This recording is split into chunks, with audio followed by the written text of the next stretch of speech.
Bonjour, je m'appelle Jean Stelitano et je suis secrétaire général du Secours populaire français des Alpes-Maritimes. Aujourd'hui, je m'adresse à vous pour vous expliquer la différence entre un don financier et un don matériel.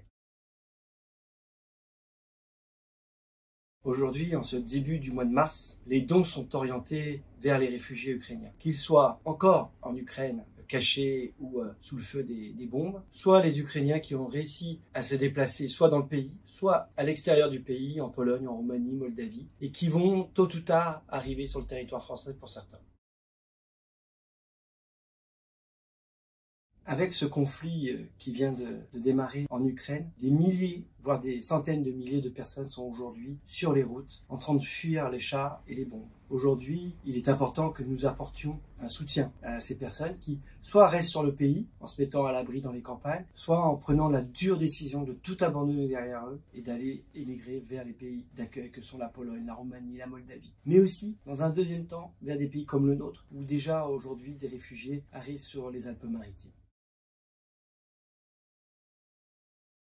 C'est là qu'il est important de juger de l'utilité de son don et de sa pertinence. Il est important que les réfugiés, qu'ils soient ici ou là-bas, reçoivent un don qui corresponde à un besoin immédiat et efficace.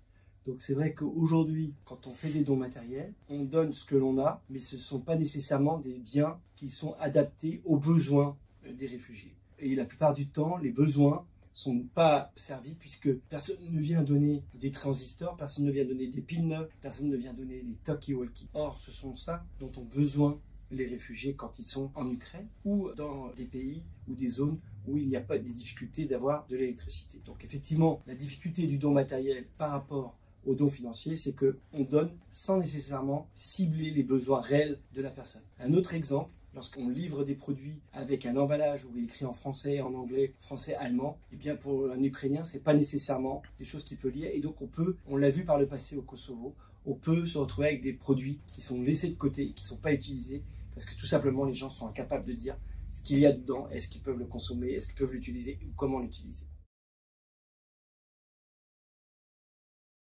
Alors pour être sûr que son don arrive, il n'y a pas 36 façons de faire. Il faut tracer. Donc, ça veut dire qu'un don matériel, il doit être reçu dans une des antennes du Secours populaire, trié, éventuellement testé si c'est un matériel d'occasion. Après, on doit attendre de tout emballer pour un convoyage. On doit s'assurer que pendant le convoi, les produits arrivent bien à destination et qu'à destination, l'association partenaire du Secours populaire soit bien en capacité d'accueillir les dons. Une fois que l'association partenaire reçoit, elle doit à nouveau déballer, vérifier que ce sont bien des produits en bon état. Après, de voir à qui ils vont pouvoir le donner, puisque les dons arrivent sans nécessairement répondre aux attentes des réfugiés sur place. Donc c'est vrai que la traçabilité des dons matériels est très compliquée. Si je le compare aux dons financiers, le Secours populaire reçoit des dons financiers, les transfert à l'association partenaire polonaise, moldave ou ukrainienne que nous connaissons et qui va acheter sur place les produits, il va nous fournir des justificatifs et ils vont acheter des produits vraiment adaptés puisque là ils vont répondre à une demande. Et donc là on inverse la situation, on n'est pas dans une situation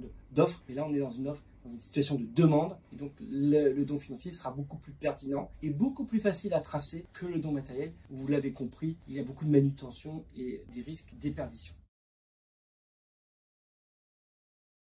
La question maintenant, c'est faut-il privilégier les dons matériels ou les dons financiers? La réponse, elle est simple. Privilégions les dons financiers. En effet, vous l'avez compris, ça nécessite moins de moyens humains, parce qu'aujourd'hui, entre la Covid, la tempête Alex, la difficulté que rencontre notre pays, les bénévoles sont beaucoup sollicités. Deux, il est beaucoup plus simple, puisque nous travaillons avec des associations ukrainiennes et dans les pays limitrophes, avec qui depuis des années nous avons bâti des relations de confiance et de transparence. Donc les flux d'argent vers ces associations sont maîtrisés, on les connaît, on les contrôle, on a les justificatifs, donc on est plus efficace, plus rapide, puisque là, les flux financiers, et aussi, chose importante, c'est moins coûteux. Aujourd'hui, affréter un camion, l'expédier là-bas, même si on ne paye pas le chauffeur, il y a quand même des frais de péage, des frais d'essence, il y a l'usure du camion, et puis les risques d'arriver sur place, d'avoir des personnes qui sont dans l'incapacité de recevoir le don, de l'entreposer, peut-être même d'être obligé de louer des dépôts. Enfin voilà, vous avez compris, en ayant des flux financiers, on arrive là-bas, en Pologne, en Roumanie, il y a des supermarchés, il y a des entrepôts, on peut acheter la marchandise, il n'y a pas de pénurie là-bas, donc à nous de cibler au mieux. Et